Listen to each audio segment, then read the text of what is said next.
Good morning, ladies and gentlemen. We're up to about 18 participants. Going to give everyone just maybe another minute or so to join. I hope you guys have settled in for a few minutes here. Probably going to take about 20 minutes or so, and then you'll have an activity and an opportunity to turn in your introduction or reading guide about this week. And you probably will find it pretty easy as we've gone over quite a bit of the information.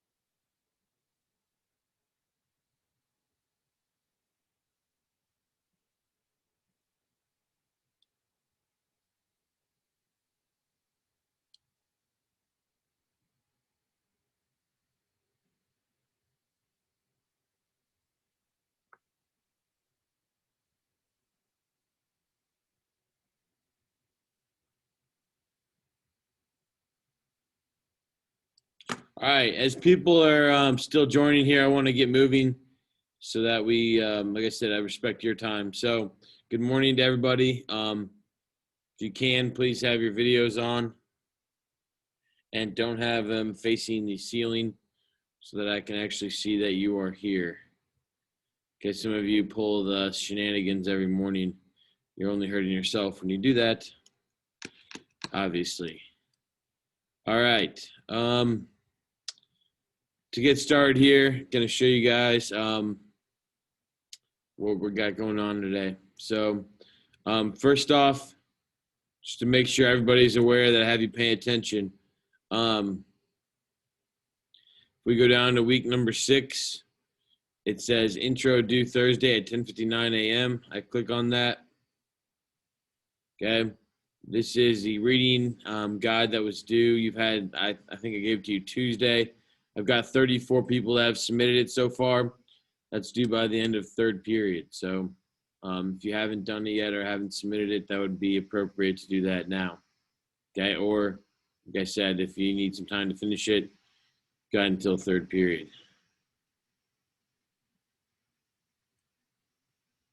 All right. Next order of business. In your modules, okay, same place. You guys are going to have to do this later. You don't necessarily have to do it right now, but you go to 9/3, that's the date today, and you click on philosophical poetry. So if you want to download this, you can, but I'm going to be going over it in class here shortly.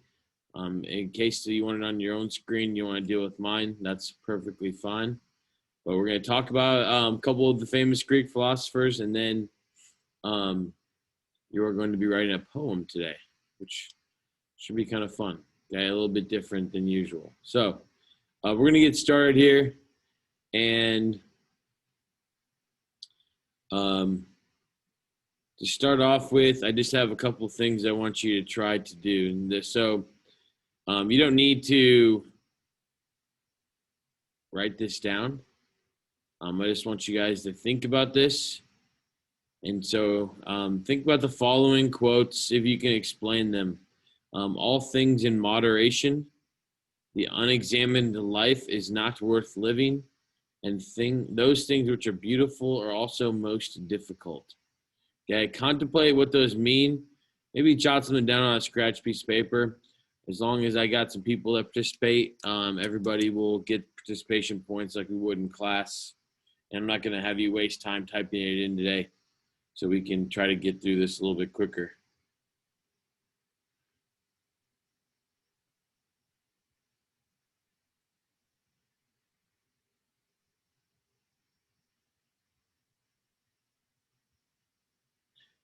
Take a minute or two. I'm going to be taking attendance for just a brief moment here.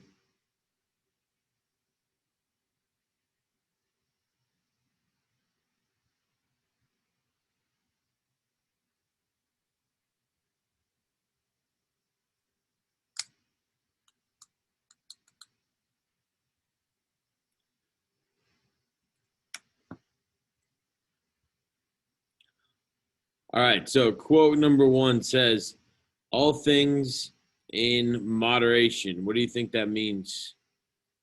Okay. Anybody want to try to hop on and let me know what that actually means in terms of the scope of life? Francesca, what do you think?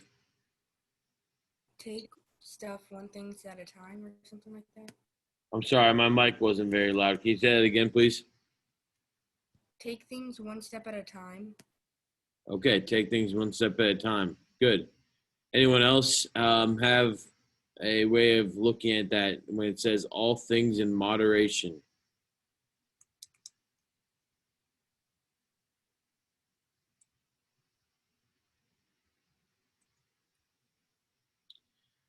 Okay, I'll take that. Nobody. Oh, we got someone else that wants to share. You know how to use the hand raise function? Ethan? There you go. Go ahead, Ethan. Everything is okay, like in small amounts or, not large amounts. Okay, so everything is okay in small amounts, right? I think you can you can apply the opposite to that as well, which says that everything is okay, or it's okay to do a bit of everything, but don't do it too much. Don't do one thing too much. Okay, good. All right, the unexamined life is not worth living. What is that trying to say?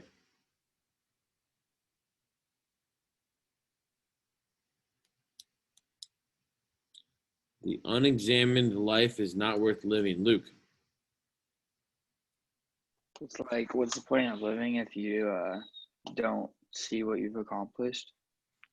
Okay. That's good. Anybody else? Ian? If you don't appreciate the life that you have and realize how precious that is, then it's not worth it. Okay. Good. Anybody else care to share?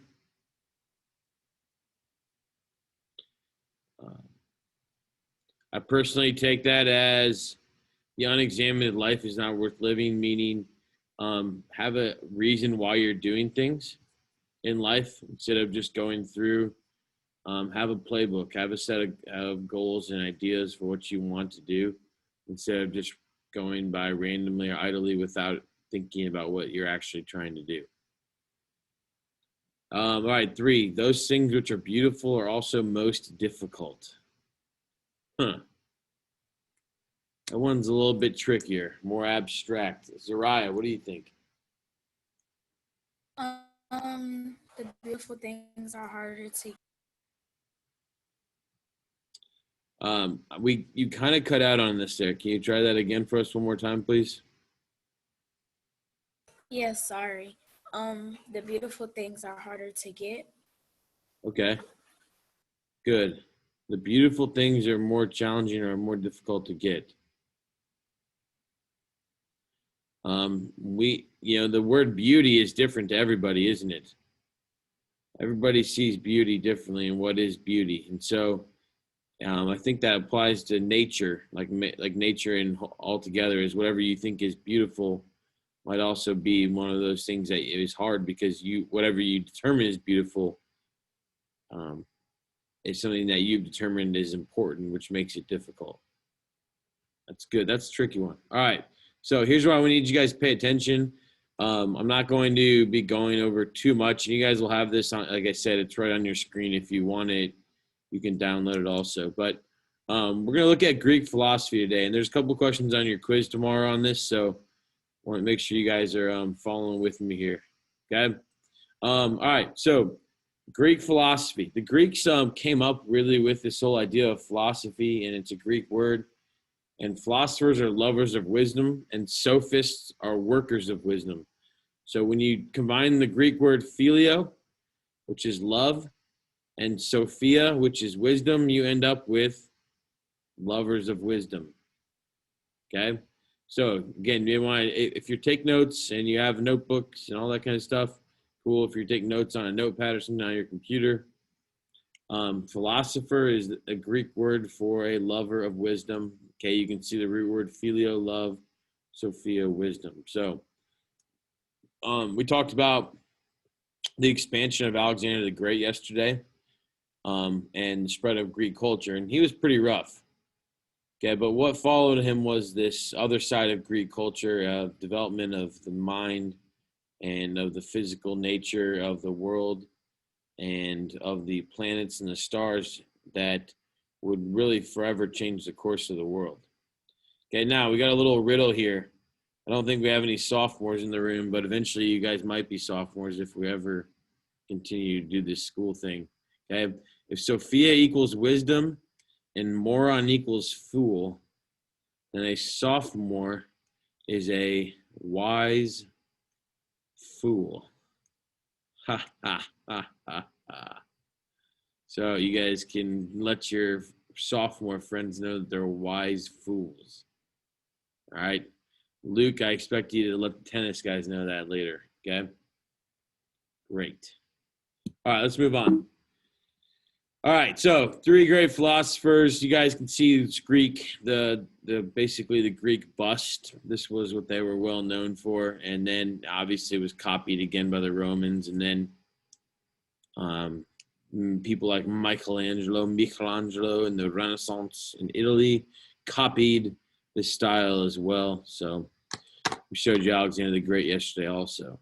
All right, so Socrates, Plato, and Aristotle. All right, Socrates. It's not Socrates. I was just kind of being goofy. All right, Socrates, as you guys have probably learned before, encouraged people to think, and he was what we would call a political dissident. We might call him let's just say like the people of Athens and the citizens that we've been talking about for a week and a half here did not like Mr. Socrates, okay, because he challenged the way that they thought, okay, and what they were taught. Now, they even had a nickname for him, a gadfly, which is someone who is annoying, okay? If you guys think back to, I don't know, maybe your Zoom classes have someone like that, but you can probably think back to middle school or whatever school you're at, and you can probably figure out someone who is a gadfly. Or if you have maybe on a team or something, okay? That was the nickname for Mr. Socrates.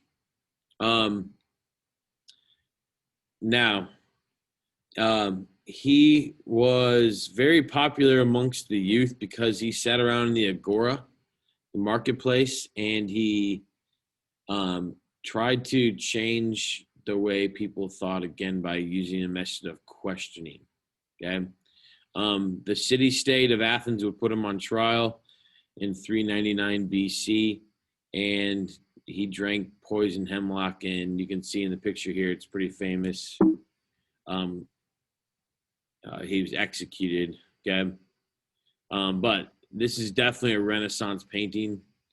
There's like 39 different giveaways that show this is a Renaissance painting, so they copied the death of Socrates, and here he's taking his pledge, you know, that he was the right man, but he basically was like a homeless Mason who got people to think. Now, this way of thinking, this idea became known as the Socratic method, okay? And there's 5 steps to the Socratic method. First off, admit that you're ignorant. That's not easy for the human beings to do. Okay, admit that you don't know everything. 2, never rely on tradition. Also extremely difficult for humans who think and have emotions to do. 3, then, continuously question whether things are right or wrong. All right. Again, very difficult to do because your brain always has to be on. It's much easier to think something's right because then you don't have to think about it versus questioning why it's right or how it became about. 4 is formulate your own opinions then. And then 5 is test your own opinions. Okay. So obviously you start to see the the early example of what could be the scientific method here as well. All right, so this was Mr. Socrates, the Socrates. Here again, this picture. How do we know it's not from Greece? Well, you can see all the different colored robes. You can see his abdominal muscles. You can see the bricks in the background, the columns. You can see a massive arch. These are all dead giveaways that this was painted after the 1400s. All right, let's take a look at our second boy here.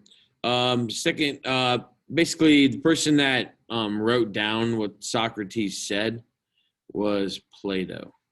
Okay, and Plato would take from his master. He was Socrates' most famous student, and he had this little grove slash area in Athens they called the Gymnasium, which was circled by trees and different statues. And so he turned that into what was called the Academy. And it wasn't like a formal school like we think of today, but it was more like a place where people would gather and then they would give lectures. And he was the one that founded it, but a lot of the famous philosophers, Anaximander, Anaximus, people who founded the schools of philosophy. Like if you go and study philosophy in college today, which is kind of a dying breed of people, it used to be more popular, and then you go to law school, you'll study the works of the people that went to the academy. In fact, I was reading earlier, this school that he created, this idea lasted 900 years, actually. It wasn't until Christianity spread after the fall of the Roman Empire that they said, nah, you need to stop this. It's pagan teaching. Okay, but a lot of his works were written. In fact, I went to a Christian college and I had to read the Republic. I was reading it this morning, kind of going over it, and it's still really confusing to read and really dry. I remember why I didn't read it in college or skimmed it and got yelled at by my professor for basically she called me stupid. She was also a crazy Ukrainian woman, and about 80 years old, so I don't know. But the Republic is a dialogue. So a dialogue between him and different citizens of Athens, where he tries to justify what is just and unjust. And is it better to be just or unjust? And then he eventually comes to a conclusion in it's a dialogue, or it's like a story, that there is the best kind of world would be a utopia, where you have a king, like a monarch, who's a philosopher, though, who understands wisdom. And so that's his utopia. And you're going to see throughout this course that there are a lot of different people that try to create this kind of thing called the utopia, which is a perfect world. Although perfect worlds are perfectly impossible. They're not possible because of human nature. All right. Let's talk lastly then about Aristotle. Okay. We mentioned Aristotle yesterday because Aristotle was the tutor to Alexander the Great. But Aristotle was a student of Plato's and then went on to find his own school called the Lyceum. And we call him the father of a lot of different stuff, okay? But he's really the father of logic. And I remember taking this course, logic, in college because I thought I wanted to be a lawyer. And it was fascinating. And basically, there are like men in the 1600s in Europe that think that they come up with the whole idea of unless something's provable, it's not right. If it's not right, it's not provable. That whole idea. But Aristotle figured that out way, way, way, way, way before that. And Aristotle would have a huge influence on the Catholic Church. Maybe you've heard of the Roman Catholic Church before, Christian Church. Basically, his ideas were accepted until people were able to break down biology and cells and minerals to a more fine basis. Okay, he was for about 1800 years. It was Aristotelian logic was the most important thing in the world. Okay, he also devised a complex system of classification that was accepted until 1735, when it was broken up into Latin names that we use today. Okay, you guys use in biology when you take zoology. I wanted you guys to check this out. So this is what it looks like. This was Aristotle, 300 BC or so. This was his idea of how biology should be classified. So you can see with red blood in a vertebrae or without red blood in vertebrae. Now, for the time being, that was pretty advanced. Okay, now we would say, oh, no, he's missing, certain characteristics, but that's pretty good. All right, the other thing then is he also examined governments and governing system, and he published his views on government. Whoops. And he said there are three systems of good governments. And, this is through studying just the Greek city-states. But monarchy, aristocracy, and democracy were the three good governments. And then the bad governments, the corrupt governments, were tyranny, oligarchy, and then mob rule, which is where anyone does whatever they feel like doing. So this, I don't know, I'm trying to get you guys, I don't know if you understand how important this is to like how we view the world today, but basically what he was saying, Aristotle was saying 2,000 years before John Locke, who, was one of the founding fathers of our country, and his principles founded modern democracy, that we all join in a social contract so we don't kill each other constantly and eat each other and eat our kids because we're all selfish. He said that basically, you need to give consent to someone to go govern over you, and they need to do it fairly and justly. So he built on Plato's ideas, and he said if you have tyranny, which is a tyrant, does whatever he wants, or oligarchy, where a few rich people just do whatever they want, or mob rule, where everyone does whatever they want to do, those are where people are going to be suppressed and their ideas are going to be suppressed. And so everyone gets all bougie and fancy when they talk about the Enlightenment and want to think, oh, John Locke and Thomas Hobbes and Jean-Jacques Rousseau, they're so cool. But actually, Aristotle had these ideas much earlier. There was just a lot of different things that happened in the world after he came up with these ideas. All right, so there it is, Greek philosophy, okay, in a very, very small snippet. But hopefully you guys can see that their thought patterns, that's kind of the whole idea of Hellenism. Their ideas spread around the world, and really not around the world, but the Eastern Hemisphere, and changed how people viewed the natural world and then also their own lives afterwards. All right, here's what your guys' task is. You've got almost 20 minutes to do this, okay? So you're going to take one of these three famous dead men who are old, and you're going to write a poem, okay? Your poem is going to express some of their main ideas as philosophers. It can rhyme, but it doesn't have to. It can be funny. It can be heartfelt. It can study the soul of the human and the nature of humans. You can talk about the earth. Really, it's just an opportunity for you guys to do something creative and show me that you're thinking and applying this, like I said, to a poem.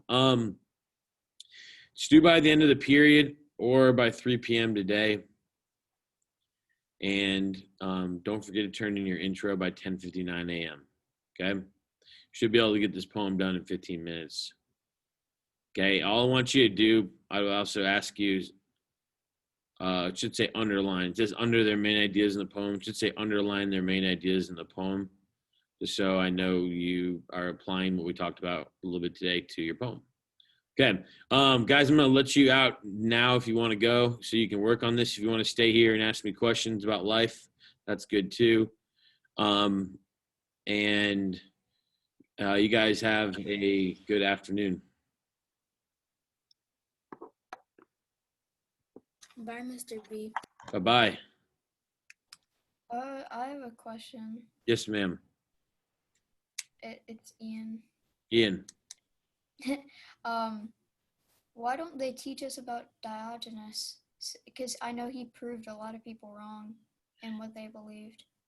Diogenes. Or Diogenes. Can you spell that in the chat of function, please?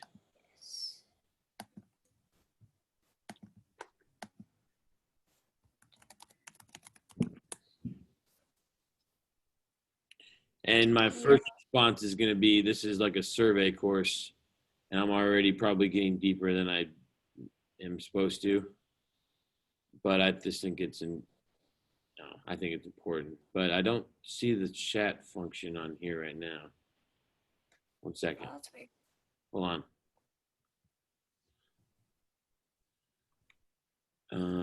Oh, it's because your names are in the middle of it. Okay.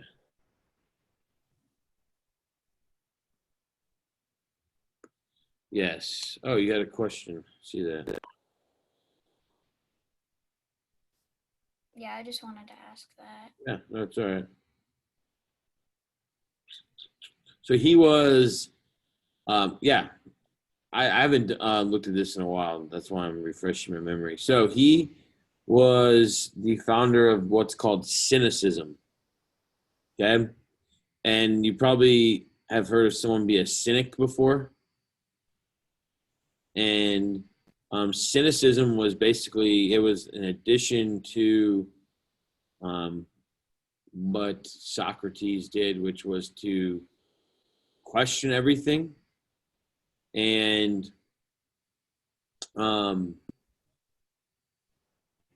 basically you are a critic, and that's kind of another word for a cynic. And he didn't like Plato or Socrates. And again, cynicism, it's just the idea that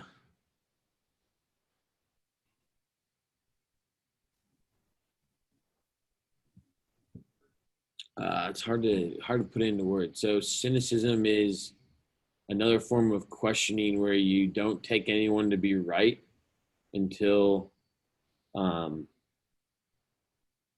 basically they've proven, or there's a proof that it is an accepted fact. And so you see a lot of cynics. I mean, today the word is passed around, but him being the father of cynicism, he was probably one of hundreds of people who were at the time coming up with ideas to question how these city states were being run. Because Yeah, I know.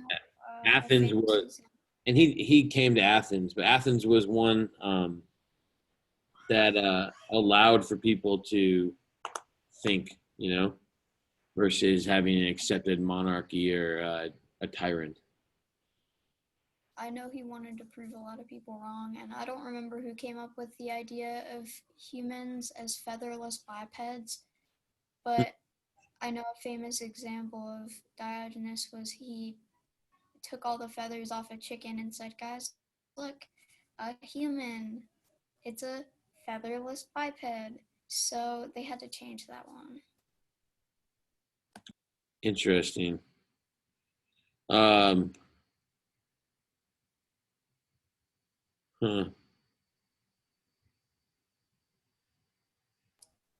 Thank What you for answering. It says the term cynic derives from the Greek word dog-like.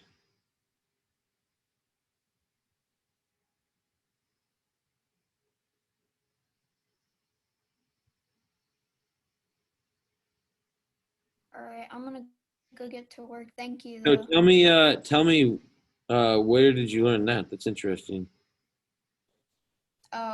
I just got bored, and I thought that a lot of the things he did was really funny, and the way people viewed him was funny because he just kind of lived in a bucket and publicly defecated Yeah. and would spit facts at people, and no one believed him, but he was right a lot of the time. So there's a syndrome named after him today. It says it's a behavioral disorder characterized by apparently involuntary self-neglect and hoarding. That's definitely interesting. Yeah, That's it is. definitely It is definitely. All right. Well, hey, thanks. That made my morning. No problem. It's interesting. All right. Have a good one. I'm really bad at making poems, so I Oh. don't know exactly. It can be like there was a dog. The dog ran around on the earth. The dog wasn't sure if there was an earth. Then it started to question, was the earth made up of matter or animals or people? Then the dog said, you know what? I don't really care about this. And the dog decided that it was time to die. And he died not knowing anything. And that's applicable to Socrates because Socrates wanted to question everything. But at the end of the day, nobody really listened to him and nobody really believed him for another 2,000 years afterwards. Okay, Very thank good. you. It doesn't have to be that deep, all right? All right. We'll see you tomorrow. Have a good one. All right. Bye-bye.